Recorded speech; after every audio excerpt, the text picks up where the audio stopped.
এক মাহফিলে গিয়ে বিপদে পড়ছিলাম, এক মাহফিলে গিয়ে বিপদে পড়ছিলাম। কেমন বিপদে পড়ছিলাম?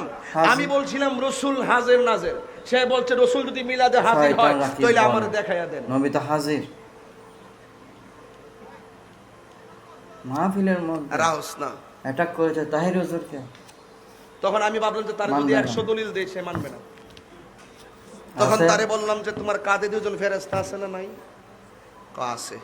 ডান কাঁধের ফেরেশতা কি লেখে? নেক লেখে। বাম কাঁধের ফেরেশতা বদ লেখে। কিরামান কাতিবিনা ইয়ালামুনা মা তাফআলুন, তুমি যা করো সব লেখে কিরামান কাতিবিন। Okay, that's all right. Oh yes, thank you very much. Okay, তো ফেরেশতা দুজন কাঁধে আছে কিনা? আছে। লেখে কিনা? লেখে।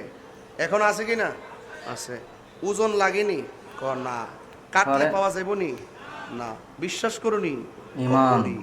তো এইটাই বিশ্বাস করার নামই ঈমান। তুমি যদি ফেরেশতা এখন আমি একটু করা হইলাম আর কি, আমি একটু হার্ড হয়ে গেলাম, বলেন যে তুমি এই মুহূর্তে সুবহানাল্লাহ, আমি তোমার নবী দেখাবো।